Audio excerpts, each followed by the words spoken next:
Assalamualaikum warahmatullahi wabarakatuh. Waalaikumsalam warahmatullahi wabarakatuh. Puji syukur, marilah kita panjatkan kehadiran Allah yang Maha Esa, yang mana pada hari ini kita bisa berkumpul di tempat yang luar biasa ini. Rahmat berangkaikan salam kita hadiahkan kepada junjungan kita Nabi besar Muhammad SAW. Semoga dengan kita sering bersalawat, kita mendapatkan syafaat di yaumil akhir kelak. Amin, amin ya rabbal alamin. Pada hari yang cerah ini, izinkan saya memperkenalkan diri saya sebagai MC. Kali ini di acara diskusi yang mungkin perdana bagi pribadi saya sendiri. Perkenalkan, nama saya Robiatul Adawiyah dari program studi matematika semester 4. Baiklah, tema diskusi hari ini kita akan membahas mengenai sejarah perkembangan ilmu. Apa sih maksud dari ilmu itu? Bagaimana asal ilmu itu berada? Dan bagaimana proses perkembangan sehingga di zaman kita ini banyak sekali ilmu dan cabang-cabang ilmu? Sebelum melanjutkan sesi diskusi, saya sudah bersama keempat narasumber yang dimana keempatnya ini merupakan teman-teman saya sendiri. Di sini ada Syarifah Hanum dari program studi matematika semester 4. Ada Senja Aulia Putri.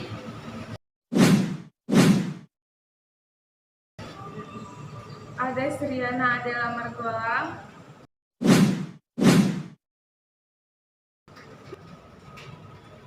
Dan ada Nur Aini.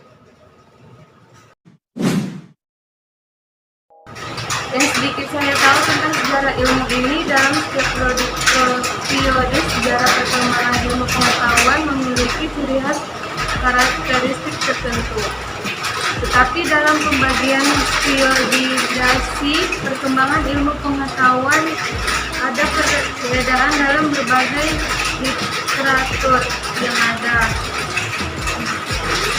Charles D. Mowley menjelaskan bahwa pada tahap animisme manusia menjelaskan gejala yang ditemuinya dalam kehidupan sebagai perbuatan dewa-dewi, hantu, dan berbagai makhluk halus. Pada tahap inilah pola pikir mitosentris masih sangat kental mewarnai pemikiran bangsa Yunani sebelum berubah menjadi logosentris. Sebagai contoh, gempa bumi pada saat itu tidak dianggap fenomena alam biasa, tetapi dewa bumi yang sedang menggoyongkan kepalanya. Namun ketika filsafat diperkenalkan, fenomena alam tersebut tidak lagi dianggap sebagai aktivitas dewa, tetapi aktivitas alam yang terjadi secara kualitas. Dalam sejarah mencatat, bangsa Yunani lah yang pertama diakui oleh dunia sebagai Unistis yang punya ilmu karena telah berhasil menyusun secara sistematis. Implikasi dari hal tersebut, manusia akan mencoba merumuskan semua hal termasuk asal-muasal mitos-mitos karena mereka menyadari bahwa hal tersebut dapat dijelaskan asal-usulnya dan kondisi sebenarnya, sehingga sesuatu hal yang tidak jelas yang hanya berupa tahu atau pengetahuan dapat dibuktikan kebenarannya dan dapat dipertanggungjawabkan pada saat itu. Dari sinilah awal kemenangan ilmu pengetahuan atas mitos-mitos dan kepercayaan tradisional yang berlaku di masyarakat. Pertanyaan pertama untuk Syarifah Hanum. Syarifah Hanum, apakah di abad pertengahan juga ada sejarahnya? Bagaimana pendapatmu? Baik, saya Syarifah Hanum akan memaparkan sedikit mengenai perkembangan pada abad pertengahan. Bagaimana kita ketahui, pada awal sejarahnya, ilmu pengetahuan hanya dipraktikkan oleh ilmuwan atas dasar hobi. Yang mana pada masa ini dimulai berdiri beberapa organisasi, yang mana dari organisasi tersebut ruang lingkupnya merupakan ilmuwan-ilmuwan. Dan dari situ para ilmuwan itu mengembangkan ilmu hingga ilmu tersebut terpusat pada kegiatan akademik atau yang sekarang yang lebih kita kenal adalah universitas. Nah, pada zaman pertengahan ini, zaman ini ditandai oleh munculnya para teolog yang mana lahir dari belahan bumi Eropa. Pada aktivitas pada zaman ini mencakup hal-hal keagamaan. Dalam artian, ilmu pada masa ini mendukung kebenaran di atas keagamaan. Dan di sisi lain, belahan dunia timur pada masa itu, khususnya pada abad ke-7 Masehi telah mengalami kemajuan yang sangat pesat, di mana telah didirikan sekolah kedokteran, astronomi, hingga pengembangan ilmu lain di dunia kedokteran. Adapun sumbangan Islam pada masa ini yaitu menerjemahkan peninggalan Yunani hingga memperkenalkan seni rupa kepada bangsa Barat sehingga lebih dapat dikenal dan dijangkau oleh pihak yang berada di luar bangsa Timur.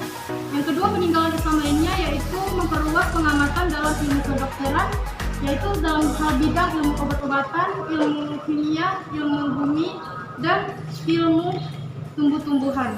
Dan yang ketiga, sumbangan Islam pada zaman ini yaitu menegaskan sistem desimal dan dasar-dasar dari aljabar. Dan adapun para filsuf Muslim al-Khawarizmi mendorong kemajuan ilmu khususnya pada ilmu matematika, yaitu beliau memperkenalkan teori sinus dan kosinus, tangen dan kotangen. Baiklah, terima kasih atas penjabaran dari Syarifah Hanum.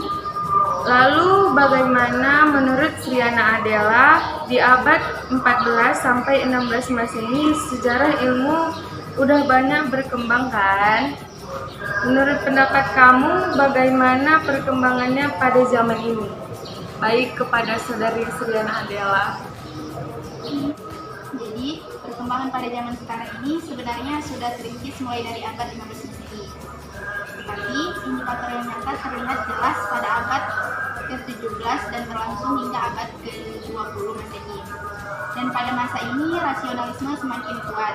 Tidak gampang untuk menentukan mulai dari kapan abad dikatakan bahwa abad pertengahan itu berakhir pada abad 15 dan 16 atau pada akhir masa Renaissance. Nah, dan ilmu pengetahuan teknologi rupanya sudah tumbuh sangat jauh dari manusia-manusia dahulu. Saat ini kita dapat melihat perkembangan sebelumnya mempengaruhi teknologi saat ini. Contohnya seperti ini sudah ada teknologi informasi dan komunikasi yang lebih memudahkan manusia dalam berinteraksi.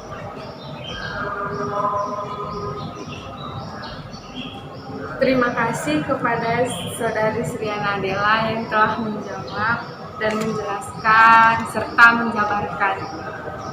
Oke, pertanyaan selanjutnya untuk Cindy Aulia Putri. Setelah mendengarkan penjelasan pada abad ke-14 sampai 16 Masehi, lalu apa yang terjadi setelah abad ini seperti di abad ke-17 sampai abad ini, yang dimana kita bisa lihat bahwa ilmu sudah sangat berkembang pesat dibandingkan pada abad sebelumnya. Baik, terima kasih atas pertanyaannya. Saya akan menjabarkan sedikit mengenai abad ke-17 sampai ke-18 yang saya ketahui. Pada abad ke-17 itu terjadi perumusan kembali yang radikal terhadap objek-objek fungsi pengetahuan ilmiah. Nah, sedangkan menjelang abad ke-18 mulailah revolusi industri yang mentransformasikan Eropa dari masyarakat agraris menjadi masyarakat perkotaan. Perkembangan ilmu pada abad ke-18 telah melahirkan ilmu seperti taksonomi, ekonomi, kalkulus, dan statistika. Sementara pada abad ke-19 lahirlah farmakologi, biofisika, geomorfologi, paleontologi, arkeologi, dan sosiologi. Nuraini setelah mendengar penjelasan tentang ilmu dari abad ke abad, apakah perkembangan ilmu ini tergambar dalam Islam? Lalu seperti apakah Islam pada saat perkembangan sejarah itu? Baik, keilmuan berkembang pada zaman Islam klasik di tahun 650 sampai 1250 Masehi. Keilmuan ini dipengaruhi oleh persepsi tentang bagaimana tingginya kedudukan akal, seperti yang yang terdapat dalam Al-Quran dan hadis. Nah, persepsi ini bertemu dengan persepsi dari Yunani melalui filsafat dan sains Yunani. Sekitar abad 6 sampai 7 Masehi, obor kemajuan ilmu pengetahuan berada di pangkuan peradaban Islam. Nah, dalam lapangan kedokteran muncullah nama-nama terkenal seperti Al-Syawi, karya Ar-Razi, terus ada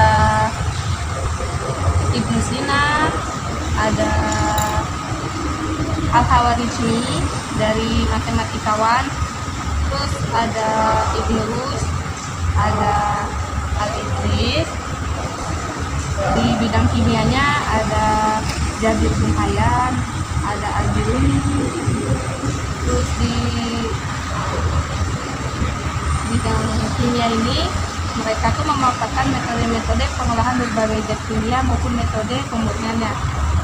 Nah, selain disiplin-disiplin ilmu di atas, sebagian umat Islam juga menekuni logika dan filsafat.